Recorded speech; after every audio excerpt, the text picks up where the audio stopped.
I think the three fatal flaws are lag, latency, and ping. Those would be probably like my top three problems with Elden Ring PvP. Same problems that Dark Souls had with PvP also.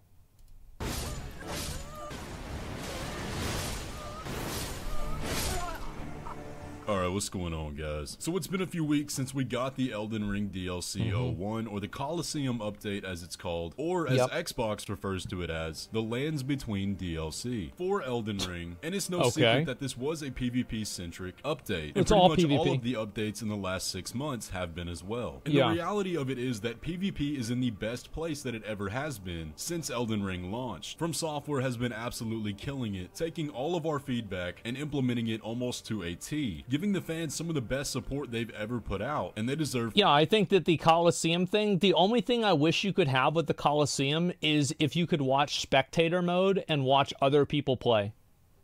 Full credit for that. However, there is kind of a stark reality that there are some fatal flaws within the system itself that, regardless of how grateful we feel, I do think need to be addressed. And I feel compelled to articulate them. But I gotta preface all this with something. Consider this video a sort of journal note in video format. I'm not expecting From Software to implement the changes I'm gonna propose. Maybe this is something they'll tackle in the first major DLC. However, the problems that I found I cannot get out of my head every single time I play Elden Ring PvP. And I have 3 major points I want to dive into today, starting with the biggest and most apparent issue that's been around since the start of Elden Ring PvP, and that I feel the Colosseums didn't address, and that is ultimately a lack of incentive. One of the things Elden Ring does the best in its exploration and open world is that it rewards absolutely everything you do. If you explore a mysterious new area, uncover the convoluted steps of an NPC questline, or take down an incredibly hard boss, then you are always rewarded for your efforts in a manner that may be equal to or greater than the situation. But the fact of the matter is that it isn't true for PvP. When you win an invasion or a duel, you receive a rune arc, which in theory is a decent item to be rewarded with. I feel like that's kind of always what you've gotten.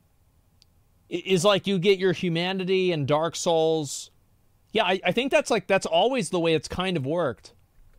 But in actuality, would be much easier to just obtain by exploration. And it's an item that can't even be used in a PvP scenario. And if you win a match in the Colosseum, you receive nothing. The only semblance of progression for participating in the Colosseums are tiny little ranks that when you're participating in combat, you won't even notice. And if you're a good PvP I didn't even know that existed. I'm gonna be honest, I had no idea. Player, you can receive the max rank within a few hours. Now, the reason I think this is such an important point is because this isn't a new concept. The Souls games in the past always had very strong incentives for participation in multiplayer. Like what? And of course, the most obvious one were the Covenants. Covenants rewarded new weapons, spells, armors, some of which were the best in the game. Now, yes, you could get Covenant rewards simply by participating in PvE. However, that would take a grueling grind and would be much easier to just do multiplayer, which naturally would push the player to try it out. The absence of Covenants in Elden Ring is felt very strongly. What do you guys think about that? Because I never really did a lot of Covenant stuff. I just always did the PvP for the sake of it. So this was never really an issue for me. You guys think that's true? I think it could be cool if you were able to, you know, for example, you had like an NPC, if you had a certain number of kills or something like that, invasions, or successful invasions, you'd get something special. That'd be kind of badass.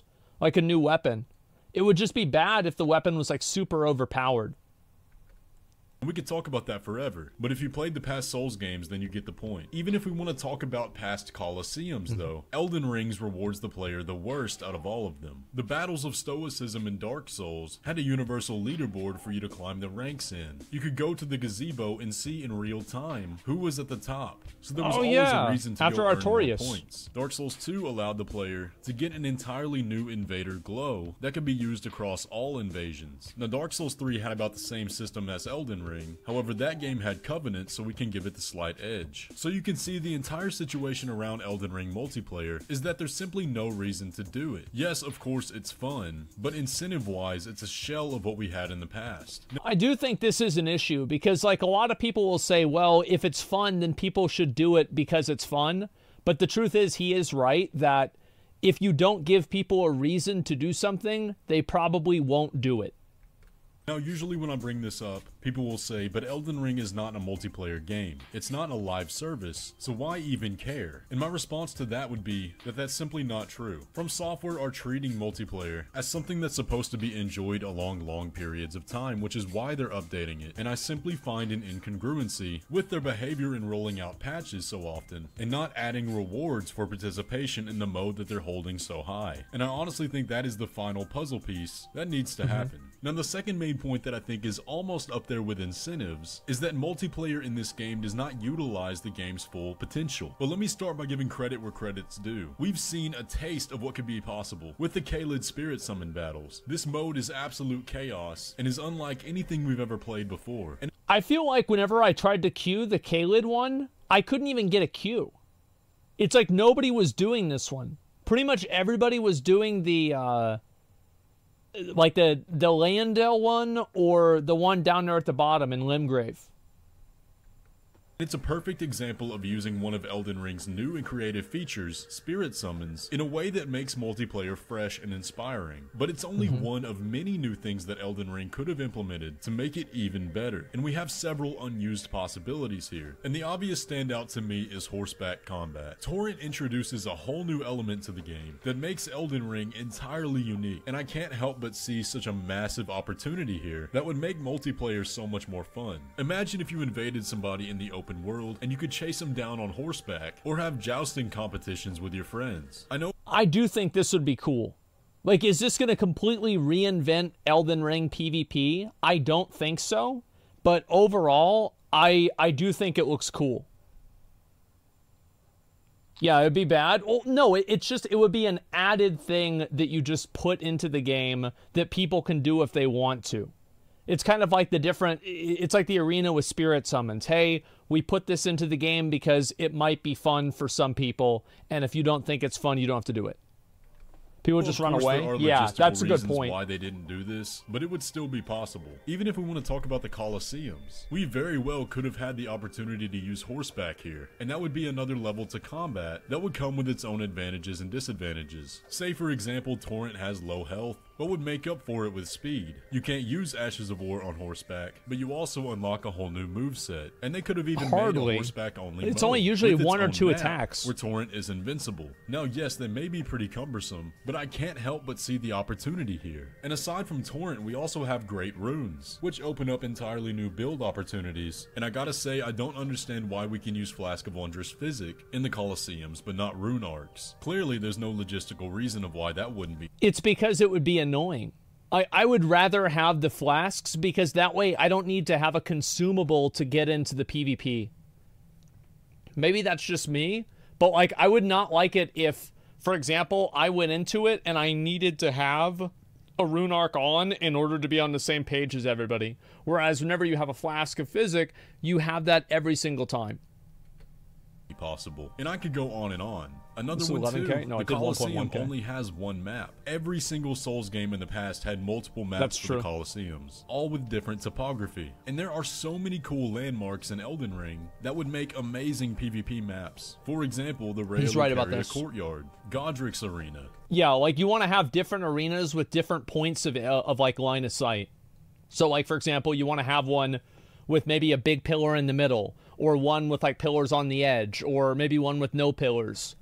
The Nokrin Plaza. It's like WoW Arena. Of some of the bridges in the Weeping Peninsula, with the opportunity to knock players off. Now yes, some of these are already invadable areas, but they would work so much better as controlled maps. And all of those resemble maps that we've had in the past games, so there's no reason it would be impossible. So I can't help but shake the feeling like there's so much unused potential here in Elden Ring that could make multiplayer that much better. But for the final point today, I want to say there's a real feeling of lack of community. Some of y'all might know where I'm heading with this, but there is one long lost tradition that was a pinnacle of the Souls games, and those of course are fight clubs. Fight clubs were a phenomenon that would break out whenever a host of a world would invite five other players into their world, where they would gather around an area and watch as two of the players fought in a duel. I do think that being able to, like, theoretically, if you were able to have a bunch of players in the rafters at the Colosseum watching the people fight, I absolutely think this would make the experience way better. 100% it would be way cooler if you could do that. I don't know why you're not able to. It's probably something that has to do with latency or something of that effect. But if it was possible, it would make things a lot cooler to see, that you can actually interact with and see other people out in the world. After a player won the duel, another player would hop down into the arena where they would then challenge the victor, and the host would make up for the defeated player by summoning another spirit who would then join as another spectator. And the challenge was to see how many victories you could go through before you died. There were, of course, some unspoken rules that everybody naturally adapted to, such as if you attack the host, then you get jumped by everybody. And it was a win-win for everybody involved because everybody that was there got additional souls based on defeated players, and items to level up your covenant. You would typically know you found a fight club because the host would mark off the area with prism stones. But man, these were some of the most fun I ever had in the Souls games, and it created such a strong feeling of community. Because if you died in that world and were sent back to your own, you could always put a summon sign down and they would recognize your name. Yeah. But Elden Ring has made fight clubs impossible. Since Elden Ring only allows you to have 2 red spirits in a world at a time, that means the only spectators are a host and 1 phantom. And instead of feeling like a big community event, it just feels awkward and lonely. And once again, a shell of what we once had. But I think that's probably a good point. I mean, being able to have this hurt the game? No, I don't think so. I think that if you made it possible to do fight clubs like you did in Dark Souls 3, that's whenever I did it, I can't see a negative for it. I can only see it being a positive. Colosseums introduced 6-player matches and showed that these could be a possibility once again. Yeah. They could even still confine these to the Colosseum as long as they made a Fight Club mode, where players could spectate and take their turns cycling in until they're defeated. Honestly, like the Rune Arcs, I don't know why this isn't a feature. Even if they don't want to make it a new mode in the Colosseums, all they have to do is allow a host to summon up to 4 red phantoms. Again, logistically, I don't know why this is an issue. It's just a tiny little tweak they can make that would give the game so much more charm. And I really hope that this is something that happens in DLC. But those are 3 realistic... Yeah, I think those are actually pretty good. Those are pretty good points. I think the incentive, especially with like covenants and everything, I never got into doing the covenants. I would just always PvP for the sake of it. So this was never really a big thing for me. But giving people like those rewards that they can work towards, even if it's something stupid and cosmetic, which actually, to be fair, it should be stupid and cosmetic, I can't see this being bad, and it just artificially creates gameplay for people that just want something to work towards. Things that I think, if addressed, could make PvP absolutely perfect in Elden Ring, more so than it already is. And I don't say them to complain, or suggest that Elden Ring PvP isn't good, but I say them as an enjoyer that it could be even better. But let me know down in the comments, do you agree with me? Are there other things that you would like to see? Or do you think PvP is perfect as it is? Either way though guys, if you enjoyed today's video, be sure to leave a like on it and subscribe if you're new around here. And with all that, I'll catch you in the next one. I think one of the big negative things about Elden Ring PvP is the fact that the lag. It's the lag. Like, if you didn't have the lag, I think a lot more people would play it. But it's so laggy, and like you swing at somebody and then it doesn't hit them, etc. Like the ping, that's probably the biggest issue that Elden Ring PvP has. And the unfortunate thing is that's probably the hardest thing for them to fix. So I don't know how they could ever fix that, because like, well, I don't know, because like games like Valorant have way better connection, but why does Valorant have like this like precision like reaction, but Elden Ring doesn't? I'm not a server programmer, fucking engineer, but all I'm saying is that some games get it right. Dark Souls always has not gotten it right. Different engine. It's hard to say, but yeah, I mean, I think these are all really good points. Yeah, especially with like, you know, giving people the option to be able to use your horse or something like that. But if you always gave people the ability to use their horse in these like different areas for like invasions, all they would do is run away on the horse and it would be super boring. So I think it really depends on like how it's implemented, more so than if it's good or not. You only have one guy at the PvP department. You're probably right about that, but I still think it could be fun. It could be more fun than what it is now. That's about it. No game has done multiplayer third-person ARPG well. Multiplayer third-person ARPG. I mean, like League of Legends is like that, but I mean, that's fundamentally the same. Like, I don't know. That's obviously a fucking, what's it called? A MOBA. But it is third person. It is multiplayer. I don't know. It's the animations. Valorant has none, basically. Yeah, that could maybe be it, too. I don't know. But either way, I think this is a pretty good video. And I do hope that, obviously, people giving feedback, I think, obviously, this is the problem with, like, Souls games, is that people like them so much that anytime that anybody is critical of any of them, everybody gets pissed off because they're like, what the fuck are you doing talking bad about this game? These games are the best. And it's like, yeah, they are, but they could be better. Totally fucking agree on that. Absolutely.